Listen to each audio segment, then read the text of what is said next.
Now, just ponder over some daily life experiences.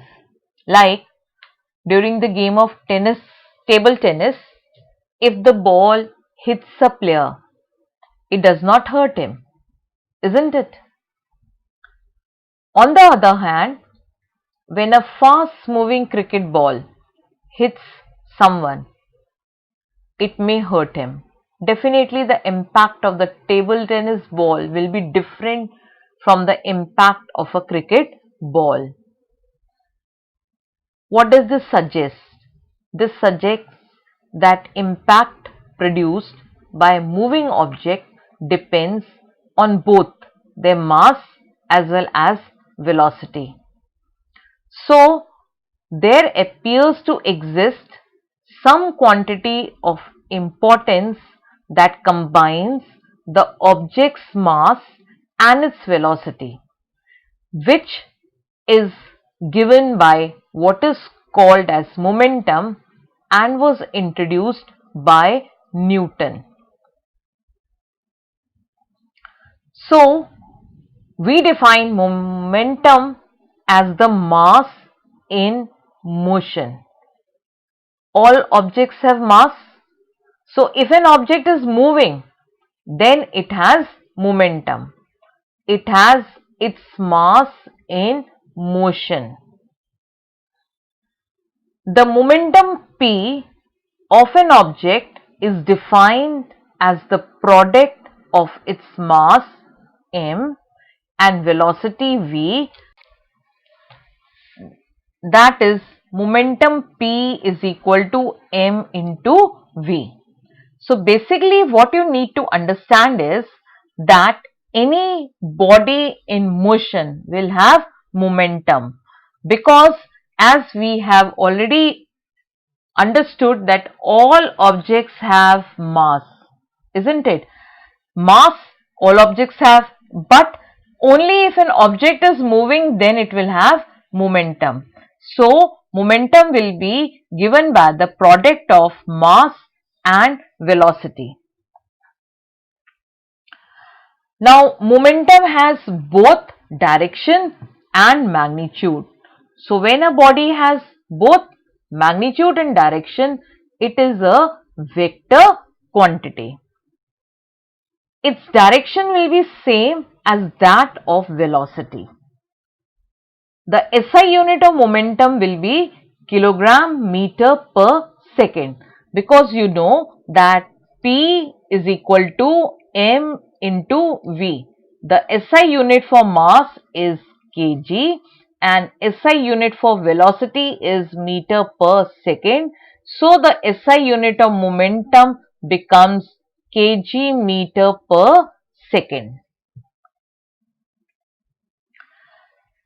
Now, since the application of an unbalanced force brings a change in the velocity of the object, it is therefore clear that a force may produce a change in momentum. So basically, when you are talking of momentum, it is because of the motion of the body, and velocity will change only when the force is applied. Therefore, we can say that a force also produces a change of momentum. The momentum at the start of the time interval is the initial momentum, and momentum at the end of the time interval is known as the final momentum. For example, if you start driving a scooter, then at the start you are moving, you initially start, so maybe you say your momentum is 0, but if you move with certain velocity and afterwards your velocity changes, so you will have initial momentum as well as final momentum. So when an object moves, then its momentum, it gains momentum when the velocity increases. Hence, remember, greater the velocity, greater is the momentum, because we already know from the expression P is equal to m into V that P will be directly proportional to velocity. P is also directly proportional to mass. Now we can state finally the Newton's second law of motion. Newton's second law of motion basically gives the relationship between force and acceleration. The second law of motion states the rate of change of momentum of an object is directly proportional to the applied unbalanced force and acts along the direction of applied force. Now the rate of change of momentum of an object is proportional to applied force. So Newton's second law of motion mathematically can be expressed as force is proportional to change in momentum upon time taken. Whenever you talk of rate, remember we are talking with respect to the time. So from the statement we are getting, here you have change of momentum. So this is the change of momentum rate, that means divided by time, and proportional, so we have this proportionality sign. So this is a mathematical expression of Newton's second law of motion. Now suppose an object of mass m is moving along a straight line with an initial velocity u. It is uniformly accelerated, let's say in time t, and attains a velocity v. Now this velocity that it attains in time t can be only through a force. So let's say that there was a constant force F acting on it. So the initial momentum of the object, if I give by P1, will be equal to mu, and final momentum of the object, that is P2, if I consider, will be equal to mv. So the change in momentum, what will be the change in momentum? Change in momentum will be P2 minus P1. That means it will be mv minus mu. So m, when you is taken common, and you get m into v minus u. Now what is rate of change of momentum? It will be m into v minus u upon t. Now Newton's law says that force applied is proportional to the rate of change of momentum. So force is proportional to change in momentum upon time taken. This was the mathematical statement of Newton's second law. Now we put the symbols in it. So force is proportional to m into v minus u upon t. Now this proportionality sign can be eliminated when we introduce a constant. So here it has F is equal to K m into v minus u upon t, where K is a constant of proportionality, and we all know that A is equal to v minus u upon t. So I get F is equal to KMA, right? So we get F is equal to KMA. So here again the same thing, A is equal to v minus u upon t is the acceleration, which is the rate of change of velocity. The quantity K is a constant of proportionality. Experimentally, the value of K is found to be 1. So when you are putting this value, when we put in the expression F is equal to KMA, you will get F is equal to MA. Now let's see what are the units of force. When we talk of SI unit of force, then you all know that the SI unit of mass is kg, and acceleration is meter per second square. So the unit of force becomes kg meter per second square. This kg per meter second square is given a special name as Newton after the name of the scientist. And since the unit is named after the name of the scientist, it will start with small n. And symbolically, we have 1 n. That means 1 Newton is equal to 1 kg meter per second square. And it can also be written as 1 kg meter. You know these two are the same. Only over here this oblique sign is there and here we have minus 2. What are the other units? Before that, what is 1 Newton? 1 Newton of force is defined as the amount that produces an acceleration of 1 meter per second square in an object of mass 1 kg. That means whenever there is a body of mass 1 kg and it has an acceleration of 1 meter per second square, then the force exerted on it will be 1 Newton. The other units of force are dyne, which is in the Cesius system, and 1 dyne will be equal to 1 gram, because gram is the unit of mass in the Cesius system, and centimeter per second square.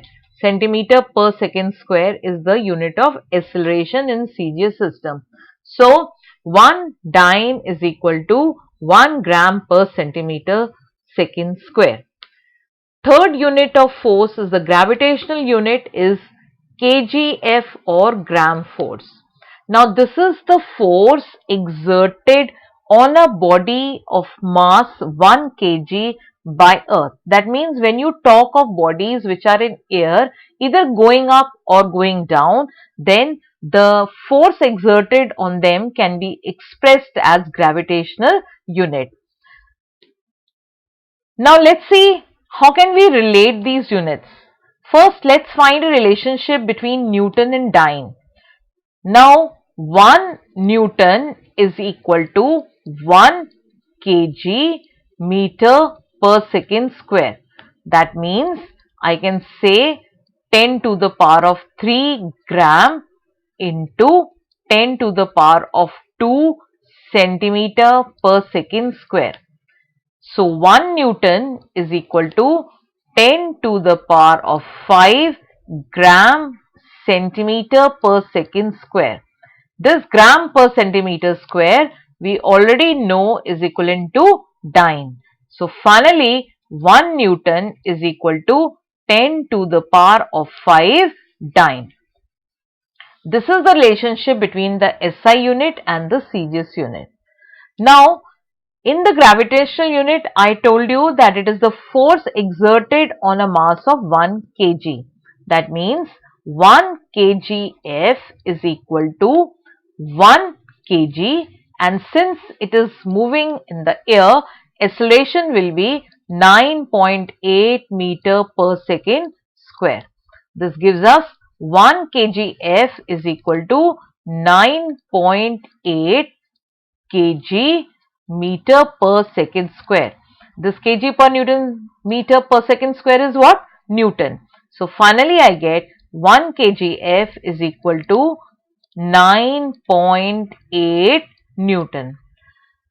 So children, what you need to remember is that when you want to measure the extent of force or you want to calculate the amount of force, then you use the relationship F is equal to ma. The SI unit of force is what? Newton. Cesius unit of force is dyne. They are related to one another by the relationship 1 Newton is equal to 10 to the power of 5 dyne. The gravitational unit of force is kgf or gram force. It is related to the SI unit by the relation 1 kgf is equal to 9.8 Newton. So, Newton's second law gave us F is equal to ma, and we can say that the second law of motion gives us a method to measure the force acting on an object. And how do we get that measurement? By finding the product of mass and its acceleration. So children, over here, what is this second law giving us? It is giving us how to calculate force. The first law gave us the definition of force, that force is an agent which will change the state of body. The second law is helping us to calculate the amount of force. So we can say that the first law is the qualitative description of force, whereas the second law gives us quantitative description of force. Now let's observe an application of second's law of motion in our daily life. Now see, can you see this cricketer? Now you all have seen cricket matches, and when you see a cricket match, you see that a cricketer, whenever he catches the ball, he always tends to lower his hands back. Now have you wondered why does he do so? There is a special reason for it, a lot of physics involved in it. Now see, when the ball is in motion, it will have some velocity which you can say is the initial velocity. Now when he catches the ball will come to rest. That means the velocity will be equal to 0. So children, whether he catches the ball at this place or he catches the ball at this place, in both situations V is definitely going to be 0. That means the final momentum is over here is going to be 0 and initial momentum will be the same. So that means the change in momentum in both the situations is the same. Then what is the difference? Why is he lowering his hand back?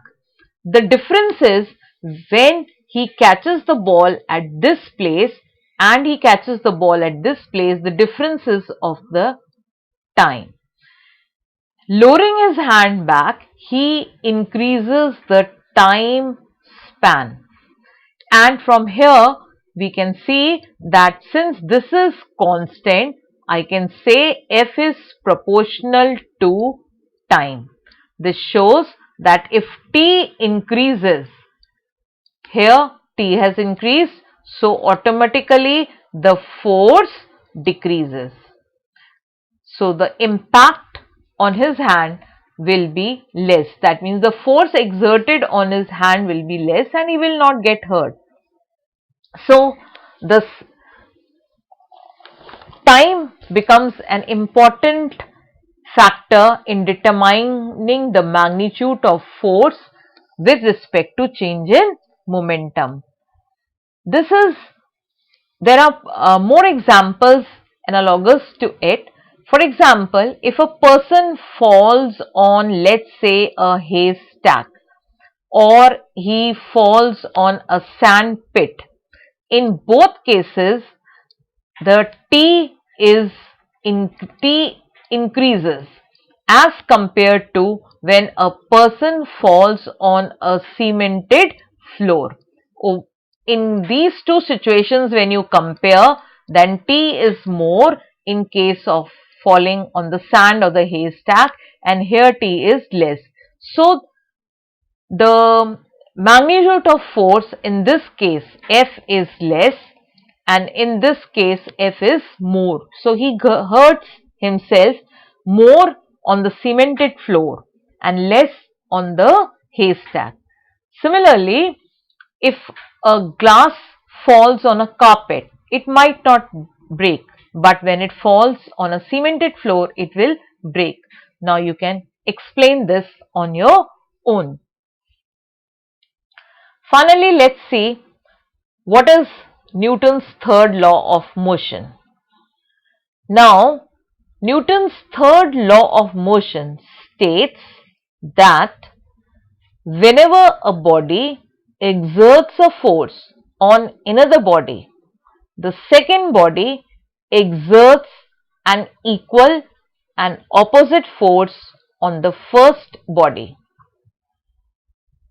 So, according to Newton's third law of motion, to every action there is equal and opposite reaction. Now, over here, when you talk of action, basically this is the force exerted by the first body on the second. And when you talk of the reaction, this is the force exerted by the second body on the first. For example, if you are talking of a book kept on a table, then this book exerts a force on the table, which is going to be the action, and the table exerts a force on the book, which is going to be the reaction.